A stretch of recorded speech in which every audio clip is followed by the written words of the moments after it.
El electrocardiograma es una herramienta básica y fundamental para todo médico, sea o no sea cardiólogo. Bueno, y el cardiólogo es su trabajo de todos los días, ¿no?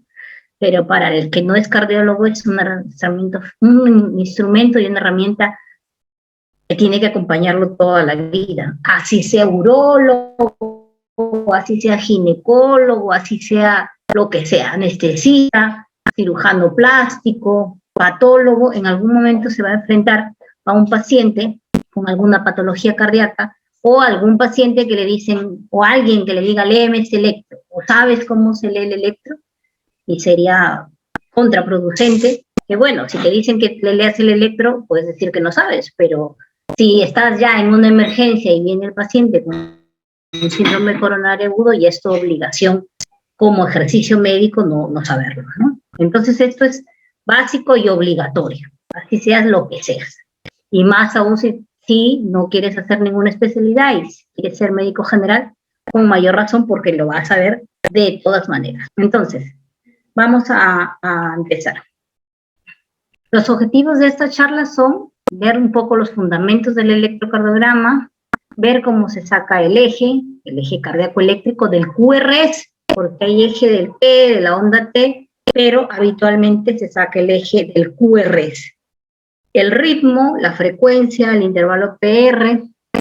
Algunos momentos vamos a ver sobre el segmento PR, el complejo QRS, que el complejo está dado por ondas y deflexiones. Es la onda Q, la onda R y la onda S. El segmento ST y el punto J, que van de la mano, la onda T y el intervalo QT corregido. Entonces, los fundamentos del electrocardiograma. Nosotros tenemos una actividad eléctrica y una actividad, una actividad eléctrica donde van a hacer el impulso cardíaco y vamos a tener la actividad eléctrica del corazón, valga la redundancia. Y esto va a estar traducido, señalado por el electrocardiograma. Pero también tenemos una anatomía que nosotros lo conocemos como los dos aurículas, los dos ventrículos derecho e izquierdo. Entonces, la actividad eléctrica del corazón van a ser en el nodo sinusal, que está situado debajo de la vena cava superior. Este nodo sinusal envía haces hacia el nodo auriculoventricular. Este nodo auriculoventricular va a participar y funcionar como un ente que va a retrasar y unificar estos impulsos que vienen de las aurículas, tanto de la aurícula derecha como de la izquierda, y va a pasar este impulso ya, digamos, empaquetado, unificado y retrasado ligeramente por el haz de His, las fibras de Purkinje, hacia el ventrículo izquierdo primero y hacia el ventrículo derecho después. Pero ese primero y después es esquemáticamente, porque en realidad son milésimas de segundo y se contraen casi simultáneamente.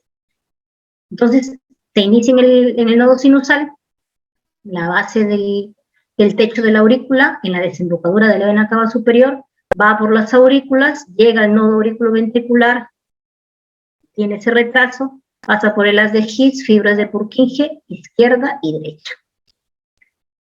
Entonces, vamos a ver que el electrocardiograma va a ser, o sea, la expresión del electrocardiograma en un papel del electrocardiógrafo, un papel cuadriculado, va a ser la expresión de una secuencia de acontecimientos iónicos, sodio, calcio, potasio para la despolarización y la repolarización, tanto auricular como ventricular, eléctricos, las potencialidades de positivo a negativo, y mecánicos, sistólico y diastólico, contracción y relajación, auricular y ventricular. Entonces, esto nos va a permitir a nosotros ubicar cuando hay alguna patología, si la patología está en la parte auricular, si hay crecimientos, o está en la parte ventricular, si hay necrosis, hay isquemia, o hay trastornos, por ejemplo, de la conducción misma, ¿no? Bloqueos, preexcitación.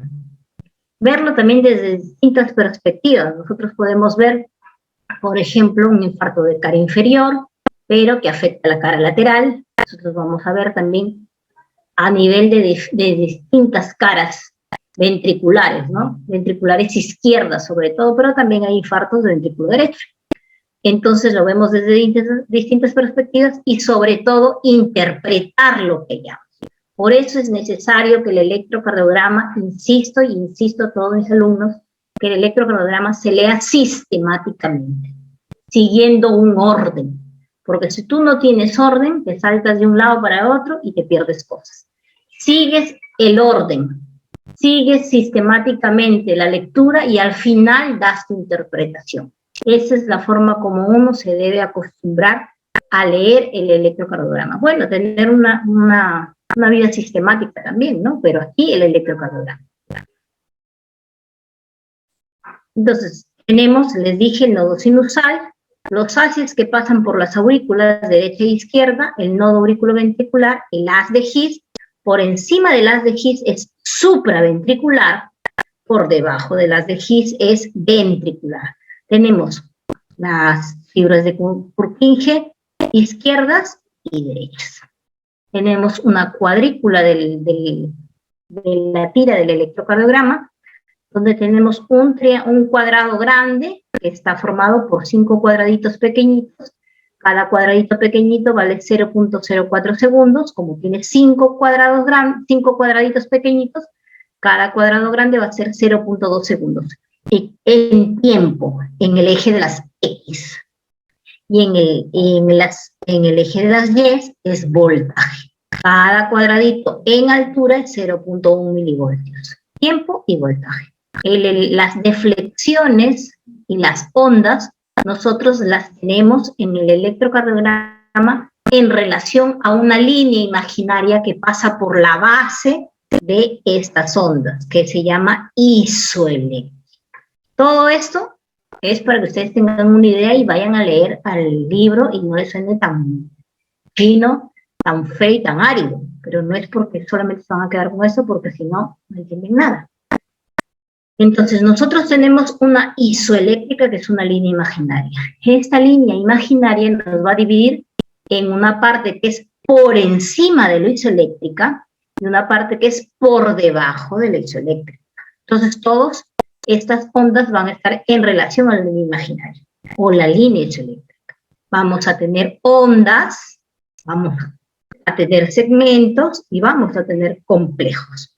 La onda P es la primera onda que nos habla de la despolarización auricular y es la primera onda positiva respecto a la isoeléctrica.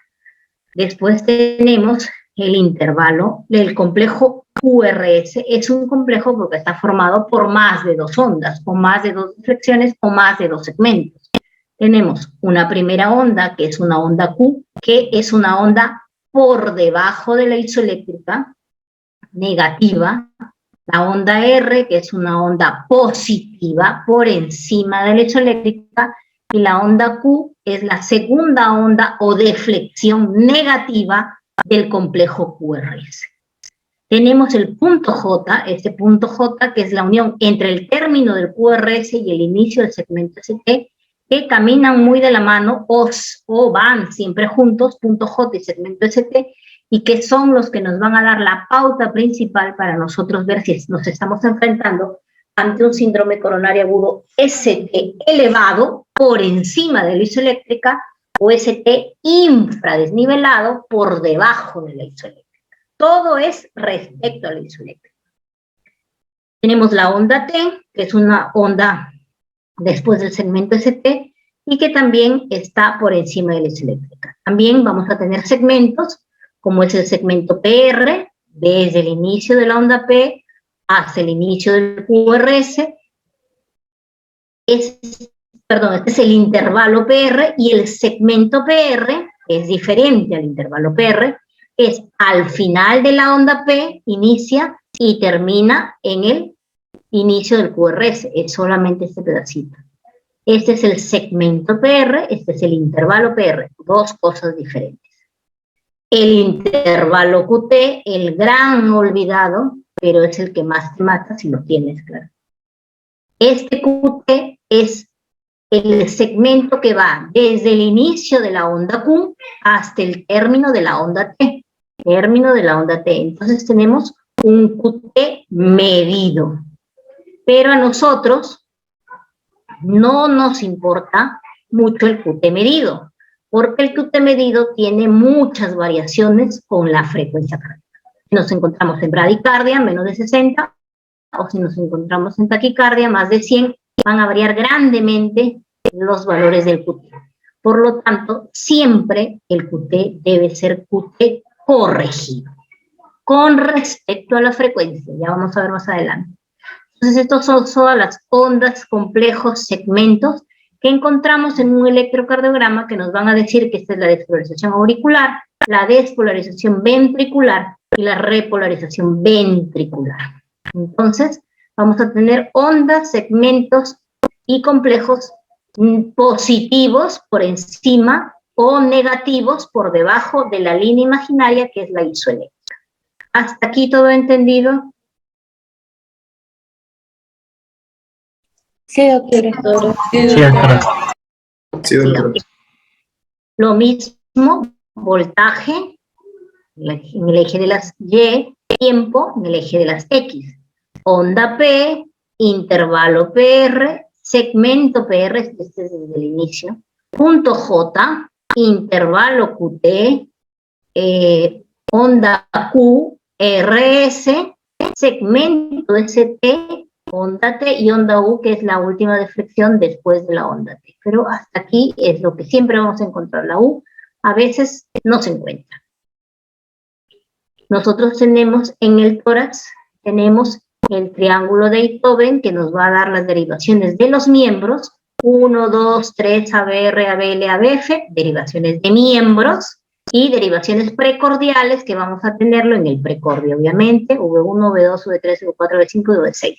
Los que ustedes tienen que saber dónde se ponen, ya eso ya ustedes tienen que saber dónde se ponen, o tienen que buscarlo dónde se ponen. ¿Dónde es exactamente donde se puede poner, donde se debe, no se puede, se debe poner el electrodo? Porque algunos lo ponen por donde quieren y entonces no encontramos una correlación entre los crecimientos, sobre todo ventriculares.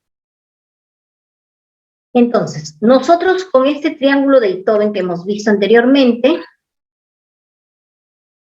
este triángulo de Einthoven, que son derivaciones de los miembros, vamos a sacar lo que es el eje del QRS, ¿no?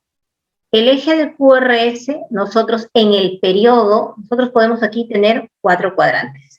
Cuadrante inferior izquierdo, cuadrante inferior derecho, cuadrante superior izquierdo, cuadrante superior derecho. Cuadrante inferior izquierdo o normal, donde debe estar el eje del electrocardiograma. Eso, el eje del electrocardiograma quiere decir el eje que forman la gran masa ventricular izquierda, donde la mayoría, estamos hablando de un adulto normal, donde la mayoría de la masa ventricular izquierda va a estar al lado izquierdo.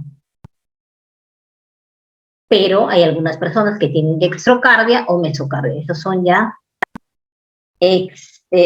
cosas excepcionales a la normalidad. Pero normalmente lo tenemos aquí al lado izquierdo. Eso es un adulto normal. Empieza a aparecer este cambio de eje desde más o menos los 6 primeros meses de vida hasta cuando uno es adulto normal. Cuando uno está dentro de la vida intrauterina, tiene el predominio del ventrículo derecho, de las cavidades derechas. Por lo tanto, el eje intrafetal, si se tomara un electro intrafetal, sería derecho. O sea que estaría aquí, en el cuadrante inferior, perdón, el cuadrante, sí, pues, inferior derecho, ¿no? Ese es el izquierdo, inferior derecho, superior derecho y superior izquierdo, aquí. Entonces, esta transición de paso de la predominancia derecha del ventrículo derecho hacia el ventrículo izquierdo suele ser aproximadamente entre que naces y los 6 primeros meses de vida, aproximadamente, ¿no? Eso es normal. Entonces, un eje normal está entre 0 y 90 grados, eso es lo normal. Y van a estar todos los ejes, la gran mayoría, algunos estarán en el 0, otros en el 90, algunos dicen desde el menos 10 hasta el 110, pero por convención más se utiliza entre 0 y 90. Y en los niños, cuando nacen, suelen estar en menos 100, en más, aquí en 100, más 130, más 140, aproximadamente, porque predomina el derecho y va cambiando hasta los 6 primeros meses. Entonces, ¿qué es lo que haces para tú saber dónde está el eje de tu paciente? Ves el R del complejo QRS, ya hemos visto que es la onda que está por encima del isoeléctrico, y la ves cómo está en la derivación 1 y en la derivación F.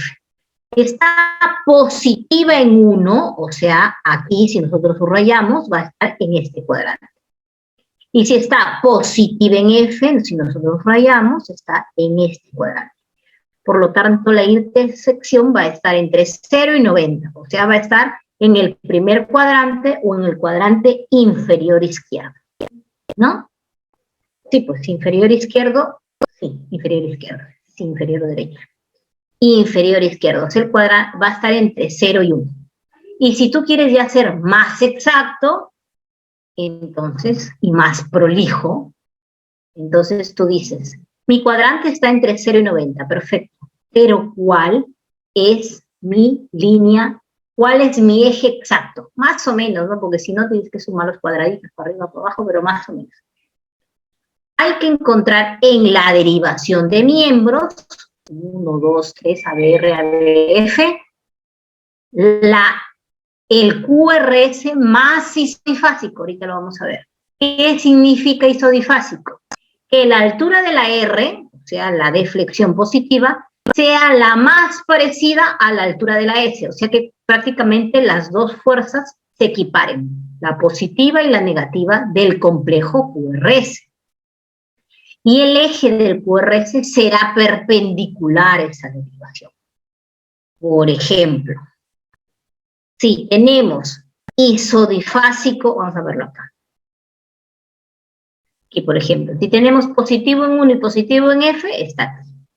Si tenemos positivo en 1, negativo en F, porque acá era positivo, negativo en F, entonces será izquierdo. Aquellos pacientes que tienen hipertrofias ventriculares izquierdas, cardiomiopatías hipertróficas, estenosis valvulares aórticas. Si tienes negativo en 1, positivo era aquí, negativo es acá, negativo en 1, positivo en F, se van a interceptar aquí, entonces tu eje va a ser inferior derecho. Y si tú tienes negativo en 1, negativo en F, porque acá era positivo, entonces va a ser aquí, extremo derecho. Este extremo derecho va a estar sobre todo dado por los canales auriculoventriculares. Entonces aquí tenemos el normal, el izquierdo, el derecho y el extremo derecho. Nuevamente.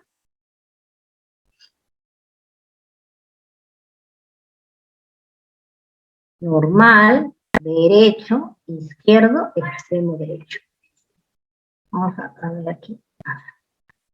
Si nosotros tenemos, por ejemplo, ya hemos encontrado que es positivo en 1 y positivo en F. Positivo en 1, positivo en F, cuadrante inferior izquierdo, normal. Entonces tú me dices, está en el cuadrante inferior izquierdo, perfecto. Y yo te pregunto, ¿y cuál es la más isodifásica? Obviamente me las tienes que buscar en miembros, no se buscan las precordiales. Me dices, la más isodifásica es L. Ah, muy bien. Entonces, la perpendicular a L, que forma un ángulo de 90 grados, ¿sí? Al jalarse esto se ve como que no fuera 90 grados, pero la perpendicular a L sería 60 grados. Entonces, mi ángulo se encuentra del eje del electrocardiograma de este paciente, del QRS, sería en 60 grados. Entonces, yo confirmo que está en 60, entre 0 y 90, o sea que sí confirmo que realmente su eje está en el inferior izquierdo. ¿Ya? Digamos. Entonces, los fundamentos del EKG tienen que llevarse a un orden metódico y sistemático. El ritmo, a ver en qué ritmo estamos, en ritmo sinusal, en ritmo no sinusal, en ritmo ectópico de la unión, en ritmo idioventricular, en cualquier ritmo que sea sinusal o no sinusal. El eje del QRS, aunque sea que me digan el cuadrante. La frecuencia, cuánto tiene de latidos por minuto. La onda P, si hay onda P, obviamente, tiene los otros criterios, será sinusal. Si hay una onda P crecida en tiempo, nos hablará de crecimiento de aurícula izquierda. Si hay una onda P crecida en voltaje, nos hablará de crecimiento de la aurícula derecha. Intervalo PR nos habla del retraso fisiológico que tiene que ver con el nodo auriculoventricular. Pero si ese nodo está totalmente retrasado porque hay un bloqueo, entonces será más de 0,20 y será bloqueo de primer grado, segundo grado, tercer grado. Si no hay bloqueo, sino que el haz, en vez de pasar por el nodo sinusal, pasa por un haz anómalo, entonces se bypassea ese nodo, ya no hay retraso, entonces será una preexcitación y será menos de 0,10 segundos la distancia del intervalo PR y estamos ante una preexcitación. El complejo QRS, que ya hemos visto, el complejo QRS, si es ancho, si es estrecho, si tiene una onda Q patológica, si progresan bien las R's en las precordiales, que las precordiales, las R progresan desde B1 a B6, quiere decir que las precordiales van creciendo de B1 a B6, y las S, al contrario, van disminuyendo de profundidad de B1 a B6. Eso es lo que tú tienes que ver. El segmento ST y el punto J, que es muy sensible a los fenómenos hipóxicos, y que tú tienes que ver si es que está supradesnivelado en relación a la isoeléctrica o infradesnivelado en relación a la isoeléctrica.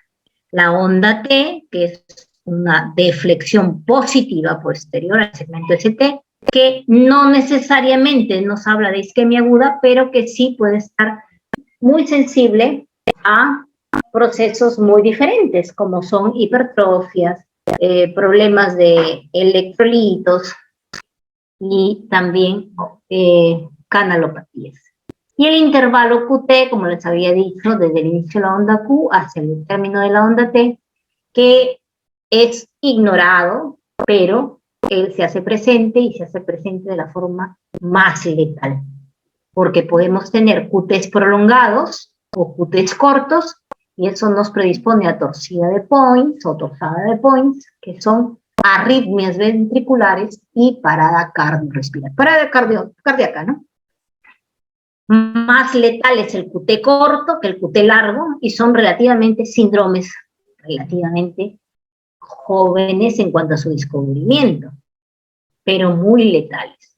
Son de orden genético, pero hay síndromes de QT largo que se desencadenan porque hay susceptibilidad de la persona que puede presentar un QT largo por tomar medicamentos, algunos antibióticos, algunos antiinflamatorios, tuberculostáticos, anestésicos inhalatorios, y de igual manera pueden hacer arritmias ventriculares, parada cardiorrespiratoria, y el paciente se va y ni siquiera sabes ni por qué se fue. Entonces, el ritmo sinusal. Tenemos que ver que cuando el ritmo sinusal es cuando el complejo se inicia en el nodo sinusal, obviamente. ¿Dónde es el nodo sinusal? El nodo sinusal es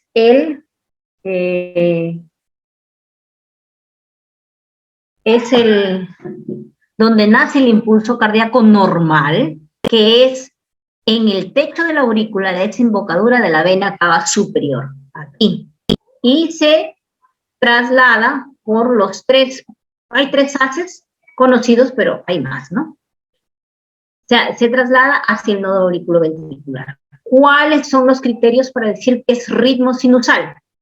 Que la onda P tenga la misma morfología, o sea, que se origine del mismo sitio. Que la onda P preceda todo complejo QRS, o sea, que todo complejo QRS tenga su onda P precedente, de morfología idéntica, claro. Que tenga un intervalo PR regular. Que la onda P sea positiva respecto a la isoeléctrica en 1, 2 y F. Y que el RR sea regular y constante. Son 4 criterios para decir que el ritmo es sinusal, o sea que el ritmo se origina aquí. Si nosotros tenemos una onda P negativa en 1, 2 y F, entonces estamos viendo que el origen es en la base de la aurícula, ya no es sinusal. Fuera del nodo sinusal es no sinusal. Cualquier ritmo, pero no es no sinusal. Entonces, estos son los 4 criterios para ritmo sinusal que se tienen que cumplir para decir que es ritmo sinusal. Los ritmos no sinusales cuando no se originan en el nodo, obviamente, cuando se originan en la base, cuando se originan en cualquier foco ectópico de las aurículas, cuando se originan del nodo auriculoventricular, cuando se originan de los ventrículos. O sea, cualquier lado fuera del nodo, no sinusal. Puede ser fibrilación o flúter auricular cuando se origina de las aurículas, fibrilación cuando son un RR irregular e inconstante, obviamente, porque es una respuesta caótica donde salen los impulsos de cualquier lado y en cualquier momento. Y el flúter es también un nodo, perdón, un ritmo no sinusal, pero mantienen un ritmo. ¿Por qué? Porque tienes 3 a 4 ondas P, como en ondas de serrucho, y se descarga una onda ventricular, un complejo, un impulso ventricular. Y eso se llama flúter auricular. De alguna manera mantiene una cadencia o un ritmo. La fibrilación no es totalmente caótica. La taquicardia auricular o supraventricular, que ya les dije que es por encima de las de His, pero no del nodo, en cualquier lado. Los bloqueos o el ritmo nodal, que se van a dar en el nodo AB. Y la taquicardia o fibrilación ventricular cuando ya se da en los ventrículos. El foco que inicia el impulso se da aquí, en los ventrículos, que puede ser ventrículo izquierdo, ventrículo derecho, tracto de entrada o tracto de salida, dependiendo de cómo sea el complejo, el QRS, ¿no? Más o menos uno se puede orientar si es de entrada o de salida. Entonces, estos son ritmos no sinusales, no cumplen los criterios antes mencionados. A ver. Un PR regular, bueno, un PR regular tiene que ser entre 0,10, 0,12, algunos dicen 0,12 y 0,20, ese es un PR que varía en ese intervalo. Pero si yo tengo un PR de 0,16, en todos mis latidos va a ser 0,16, 0,16, 0,16, 0,16. Ese es un PR regular. Y los valores entre 0,12 y 0,20. Aquí, por ejemplo, tenemos ritmo sinusal. Onda P positiva en 1, positiva en 2, positiva en F. Onda P de la misma morfología que precede a todo complejo QRS. Siempre la onda P, todas las ondas en R son negativas. Onda P, aquí no se ve muy bien, pero es onda P, onda P, onda P, onda P, onda P, onda P. Entonces es P positiva en 1, 2 y F de la misma morfología con un PR regular, era más o menos aquí 4, 0,16, y un RR regular y constante. Un RR, tú mides RR, regular y constante. RR, aquí no ves un R aquí, otro R acá, otro R más acá, otro, no, todos son más o menos regulares y constantes. Cuando le haces electrocardiograma a niños, sobre todo a niños pequeños, neonatos y lactantes, como tienen una elasticidad de la caja torácica o compliance torácica, ellos pueden tomar aire, inspirar fuertemente, y puede haber que el RR a veces casi constante cuando de repente un complejo es un poquito más. De ahí otra vez, 2, 3 regulares y otro complejo un poquito más. De regular mantienen una cadencia, más o menos 3 complejos regulares, uno un poquito más separado. Eso se llama arritmia sinusal. ¿Por qué? Porque es hasta cierto punto arrítmico, porque no es exactamente constante siempre, pero cumple los otros criterios de que sí es un ritmo sinusal. Esa es la particularidad de los niños, sobre todo los niños pequeños, y es parte de la normalidad. O sea, eso no hay nada de que le está pasando algo, que tiene una taquicardia, que no es ritmo sinusal, no. Es absolutamente normal. Arritmia sinusal propia de los niños pequeños. Digamos, entonces este paciente tiene un ritmo sinusal, ha cumplido todos los criterios que hemos visto, ¿no? El eje, vemos el QRS, la onda R en 1, positiva respecto a la isoeléctrica. vemos la onda R en F positiva respecto a la isoeléctrica. Si vamos al cuadrante, positivo en 1, positivo en F, cuadrante inferior izquierdo, entre 0 y 90.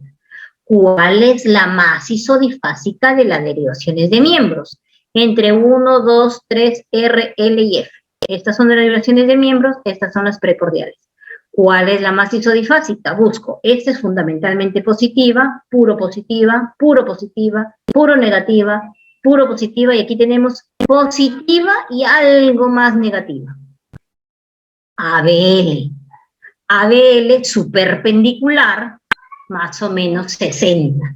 Pero como acá tenemos que el R es un poquito más que el S, entre 50, 45 debe estar los grados de un ratito.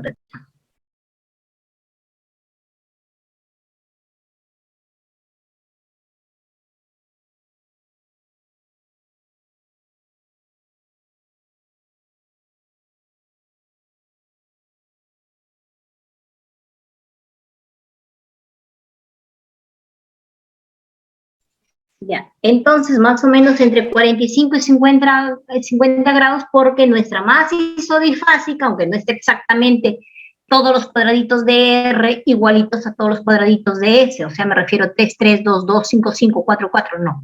Un poquito más los R que las S. Entonces verificamos que nuestro ángulo está más o menos entre 45 y 50, o 55, ya si estamos un poco más exquisitos, y eso quiere decir que está entre 0 y 90, o sea que está en el eje normal. Hasta aquí entendido, bueno, obviamente eso es para que ustedes lo lean y lo digieran poco a poco, ¿no? ¿Hasta aquí se entiende más o menos la idea?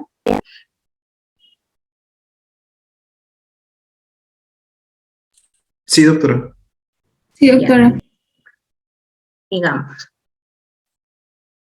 la onda P positiva, ritmo no sinusal, patológico.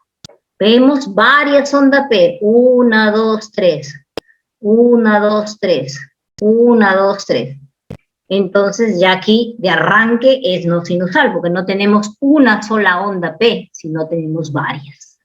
Y vemos que es como ondas en serrucho, onda P en serrucho, 3 a 1 se dice, 1, 2, 3, un escape ventricular, esta es la onda T, 1, 2, 3, un escape ventricular, 1, 2, 3, un escape ventricular, 1, 2, 3, entonces estamos hablando, estamos ante un ritmo no sinusal, pero que tiene cierta regularidad. Si nosotros medimos el RR, es regular, más o menos 5, 10, 15, 20, 5, 10, 15, 20, 5, 10, 15, 20, 5, 10, 15, 20, más o menos tienen una cadencia y tienen un orden, 3 a 1. Entonces estamos ante unas ondas en serrucho, es un flúter auricular. Eso es lo que les decía, ¿no? El flúter tiene cierta regularidad, en cambio la fibrilación auricular es totalmente caótica.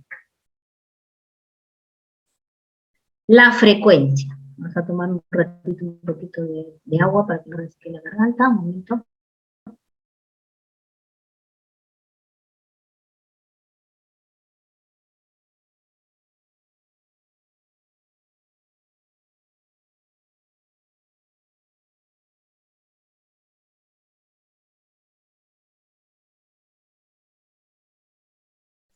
Ya. Entonces, la frecuencia. Si nosotros tenemos un ritmo regular, o sea, un ritmo sinusal, nosotros podemos sacar la frecuencia con mirar los RR de complejos, o sea, sí, subsiguientes, ¿no? Vemos 5, 10, 15, acá hay 4, sí, 4, y acá 4, 8. 8 y 15, 23. Entonces serían 1500, que es una constante, sobre 23, y ya sacan ustedes la frecuencia, ¿no? Más o menos, ¿cuánto saldrá? A ver, 1500 entre 23.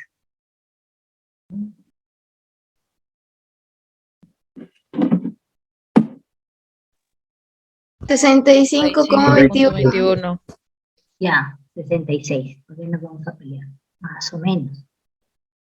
Si nosotros no queremos ser tan exactos, porque estamos apurados, estamos en emergencia, todo el mundo nos grita, me llama la enfermera, el paciente está muriendo, el otro se está infartando, el otro está gritando, entonces lo que hacemos es buscamos al complejo QRS que caiga exactamente con una barra de estas gruesas, por ejemplo aquí, que delimitan un cuadrado grande. Entonces, suponiendo que esto cae aquí, la siguiente barra sería 300, 150, 100, 75, 60, 60 y algo, 65, 60, entre 60 y 65, ¿no? Entonces eso es rápido, para mirarlo rápido. Entonces tú ves y dices, el paciente está entre 60 y 65. Tú ves rápido la frecuencia, pero tiene que ser regular. Y que caiga directamente sobre estas líneas más gruesas que delimitan un cuadrado grande. Y si no, 1500 sobre el número de cuadraditos que hay entre R y R. Esa es la frecuencia. La onda P. La onda P ya sabemos que nos habla acerca de la despolarización auricular y se origina en el nodo sinusal. Por lo tanto, sería la primera deflexión que vamos a encontrar en estos. La primera deflexión que vamos a encontrar y nos vamos a enfrentar ante un ciclo cardíaco, ¿no? Tenemos la onda P, normal, que precede a todo complejo QRS. Aquí tenemos en un trazado más rápido, aquí, por ejemplo, está 300, 150, 100, como 130 más o menos la frecuencia. Aquí está 300, 150, 100, 75. Entonces, 75, como 130, aquí tenemos la onda P, la onda P, la onda P, esa es la onda T. Este es un trazado más lento. Onda P, onda P. Onda P, aquí más o menos está 300, 150, 100, 75, 75, 60, 50, como 40 y algo está. Y aquí tenemos un latido irregular, ¿no? Aquí tenemos onda P, aquí hay otro latido, con otra onda P parece diferente, otra onda P diferente, el RR es totalmente irregular aquí, si ustedes se dan cuenta, la distancia aquí es totalmente diferente a esta, o sea, este es el latido irregular, ¿no? Los demás mantienen una cadencia. La onda P naciendo del nodo sinusal. Activación de los ventrículos, y eso es como va, ¿no? Entonces, los crecimientos auriculares se van a ver viendo la morfología de la onda P. La onda P mejor se ve en 2 o en V1. En 2, si nosotros tenemos un crecimiento auricular izquierdo, vamos a ver crecimiento en tiempo. Habitualmente, lo que se conoce por convención, que es el tamaño de la onda P, sería una onda P hasta 0,12, más o menos. Más de eso, estamos hablando de crecimiento, o sea, 3 cuadraditos. Más de eso sería crecimiento auricular izquierdo. Menos de eso es normal.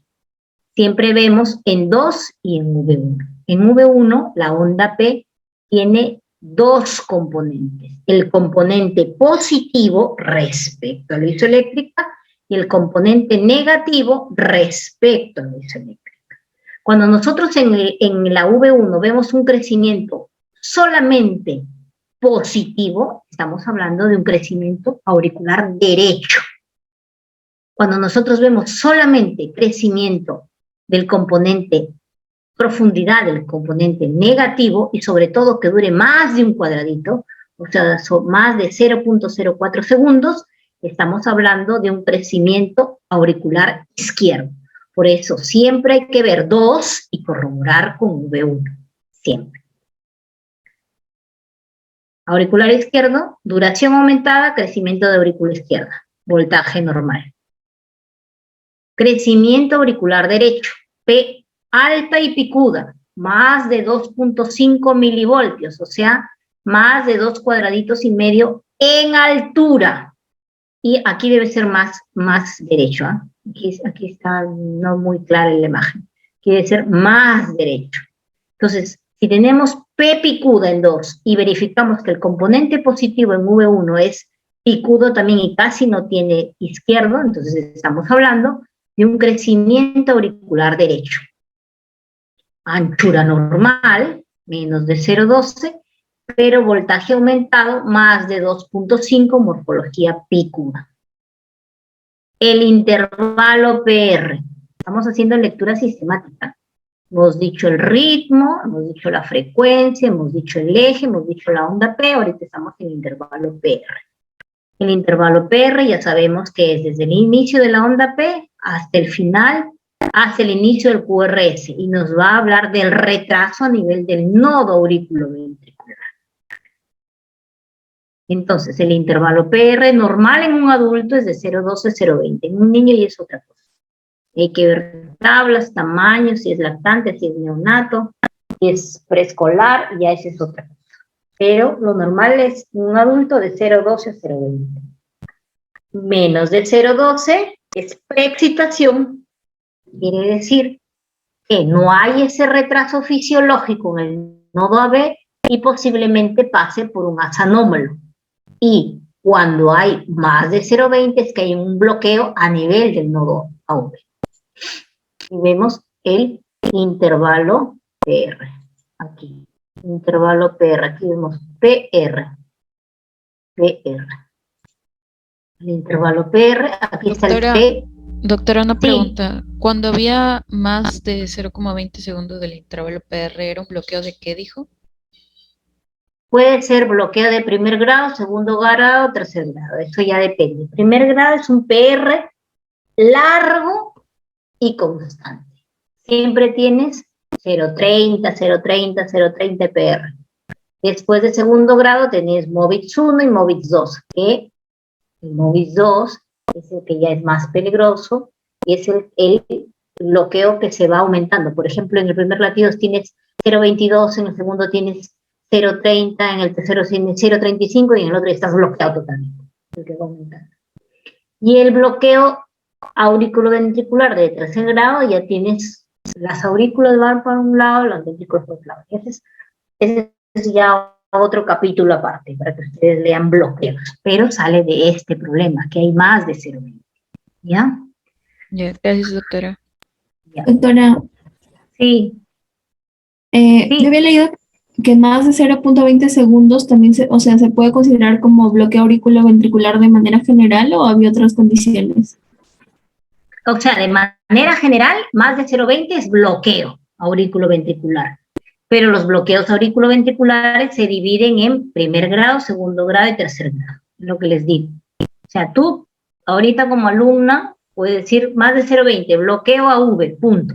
Pero si ya yo te quiero exigir más, o tú quieres aprender más, me vas a decir, sí, doctora, es un bloqueo auriculoventricular, pero es un bloqueo de primer grado porque tiene un PR largo y constante. Tiene un PR de 0,30 en todos sus ciclos cardíacos que vemos en el electro. Ah, perfecto.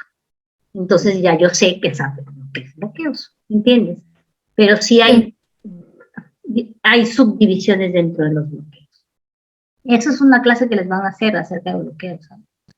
Entonces, tenemos aquí, por ejemplo, una P muy pegada al QRS, o sea, tiene un PR prácticamente menos de 0,12 seguro, prácticamente pegado, y la característica de estos, cuando son preexcitaciones porque están menos de 0,12, es PR menos de 0,12, QRS ancho, y tenemos esta forma típica que se llama onda delta o empastamiento de la rama ascendente del QRS.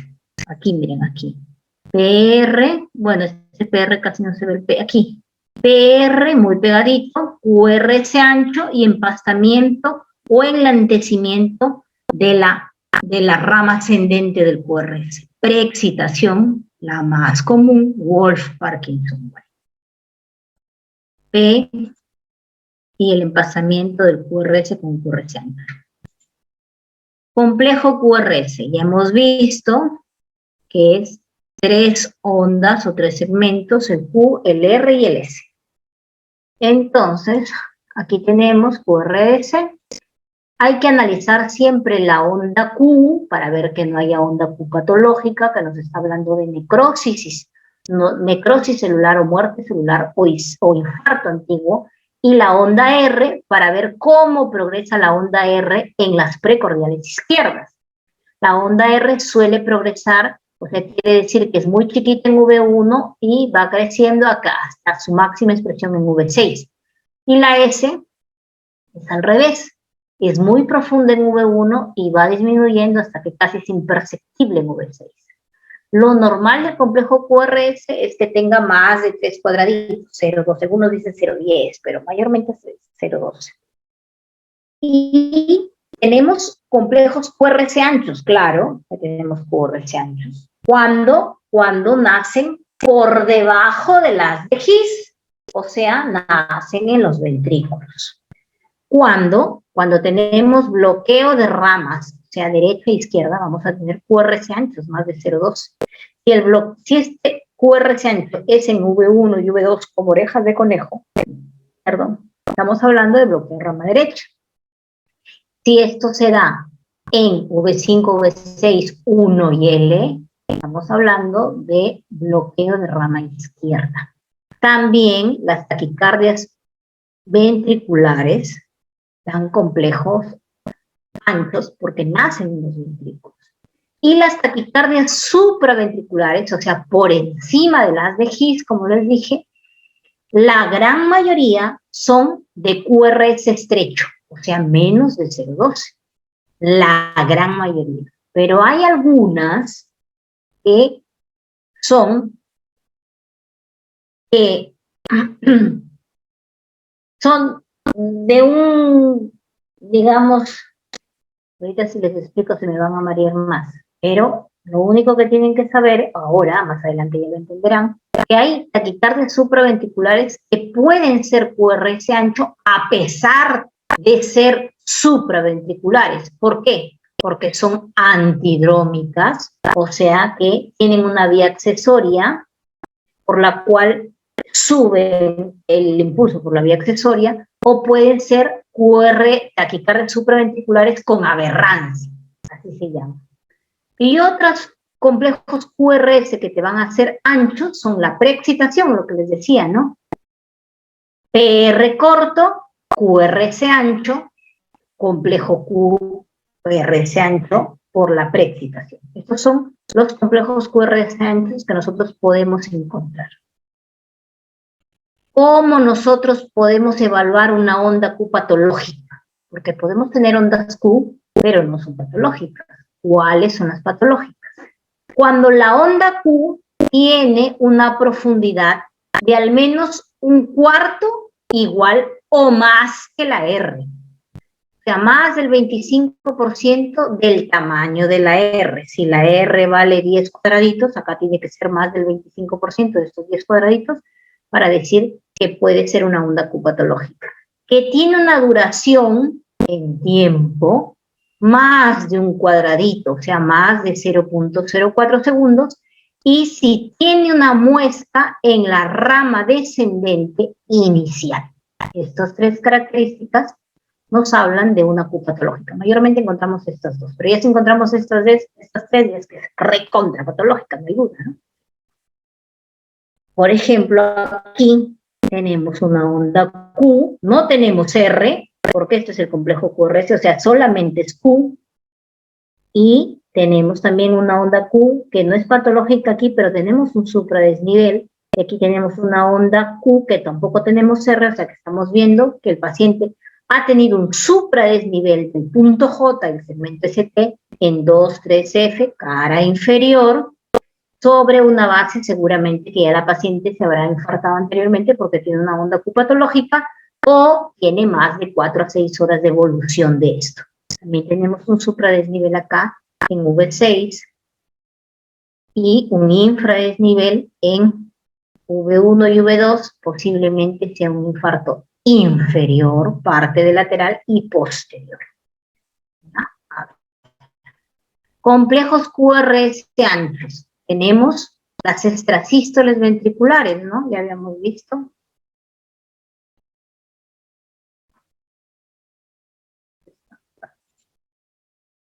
extrasístole o extrasístole ventricular es un QRS ancho.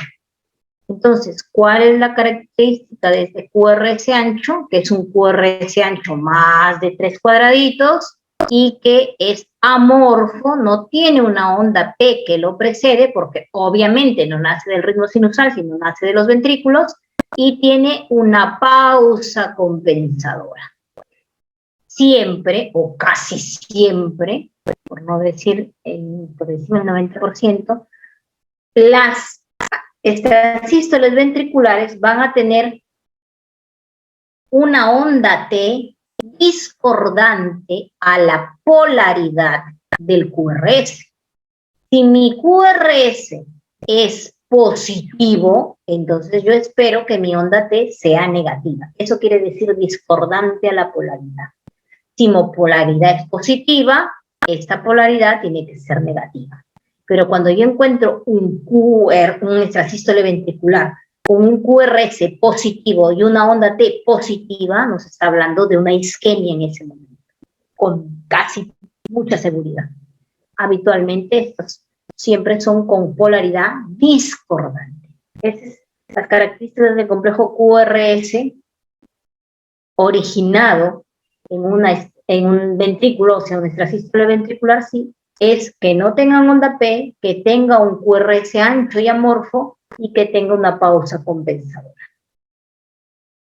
Los bloqueos de rama, que son complejos, son QRS anchos más de 0,12, y cuando este bloqueo de rama, como las orejas del conejo, son en V5, V6, 1 y L, con heces profundas, con Qs profundas, no heces, sino Qs profundas o QS profundas, en V2, V1, V2 y V3, estamos ante un bloqueo de rama izquierda, precordiales izquierdas.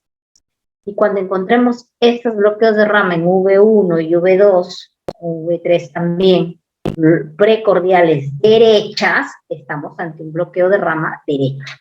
Bloqueo de rama izquierda, bloqueo de rama derecha.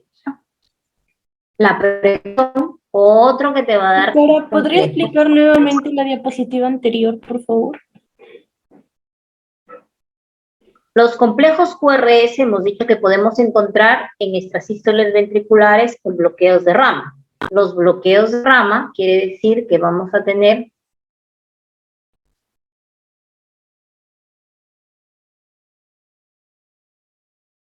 bloqueo de rama izquierda, bloqueo de rama derecha, bloqueo de rama izquierda, bloqueo de rama derecha. Entonces, cuando nosotros tenemos este QRS ancho con estas como dos orejas de conejo en V5 y V6, 1, L y QS profundas en 1, 2 y 3, precordiales, estamos hablando de un bloqueo de rama izquierda. Cuando esta misma morfología como de orejo de conejo se presentan en V1 y V2, estamos hablando de bloqueo de rama derecha. Acá. ¿Ya? O sea, lo que les estaba diciendo. Está bien, doctora, gracias. Doctora, en los bloqueos de rama izquierda, también se mencionaba de que ese tipo de oreja de conejo que se muestra en este caso en V1 para el bloqueo de rama derecha, también se puede mostrar en V1 para el bloqueo de rama izquierda, pero invertido. O sea, en V1 se mostraría, más que la R profunda, también había otro patrón que era todo para abajo, o las orejas de conejo hacia abajo, por así decirlo. ¿También se puede dar ese caso? ¿Sí? Serían las heces que tú estás viendo aquí, serían estas heces. Ajá, onda. Serían estas QS profundas, pero siempre vas a tener esta imagen de QRS ancho en V5 y V6. Siempre. Okay. ¿Ya? Okay. Entonces, bloqueo de rama izquierda o bloqueo de rama derecha. Y la preexcitación, que es otra causa por la cual tú vas a encontrar QRS ancho, preexcitación. Onda P pegada al QRS con un PR corto, menos de 0,12, un QRS ancho y una onda delta, empastamiento o enlentecimiento de la rama ascendente del QRS.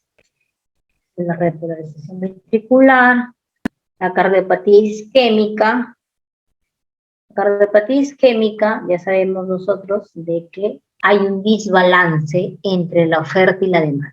Mayormente, en un 95%, el problema es por una ruptura de placa aterosclerótica. Esta ruptura de placa aterosclerótica se da porque nosotros hacemos esta placa aterosclerótica desde los primeros años de vida, en lo que es la estría grasa. Se va acumulando estos lípidos, estos factores proinflamatorios, macrófagos, leucocitos, y va progresando esta placa, y llega un momento en que es más del 70% de la luz del vaso coronario empieza a darte problemas clínicos, ¿no? Que te falta el aire, que te duele el pecho. Entonces, llega un momento en que esta placa aterosclerótica por alguna situación se rompe, y al romperse puede cerrar totalmente la luz del vaso, y entonces estaríamos ante un síndrome coronario agudo ST elevado.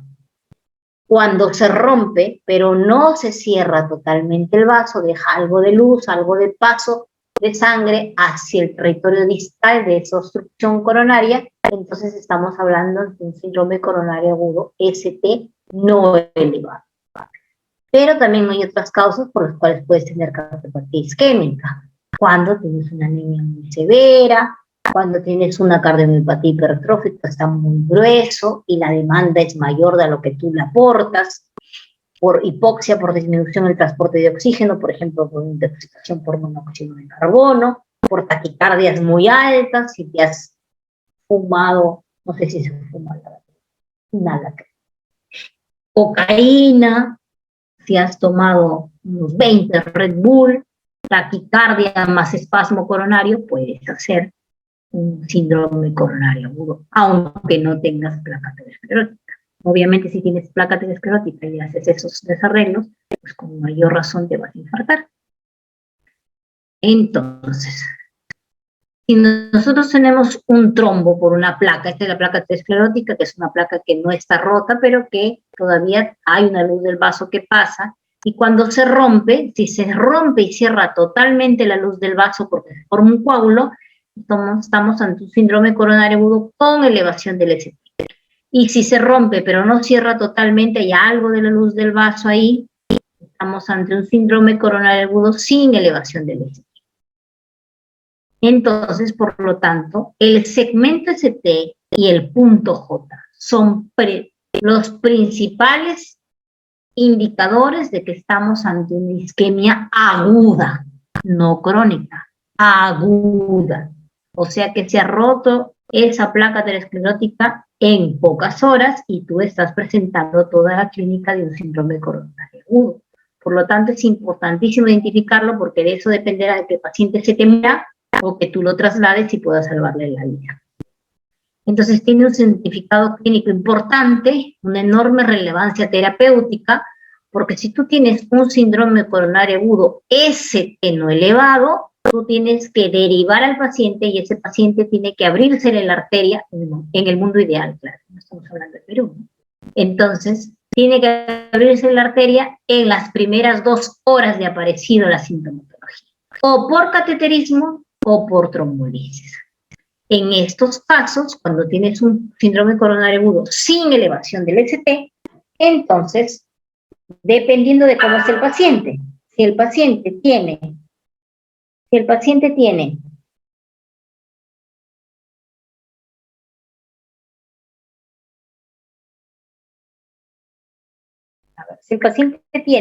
inestabilidad hemodinámica, si tiene arritmias ventriculares, si está hipotenso, si persiste el dolor, entonces obviamente es un paciente inestable y tiene que entrar de todas maneras a cateterismo cardíaco en las primeras 2 horas de iniciada la sintomatología.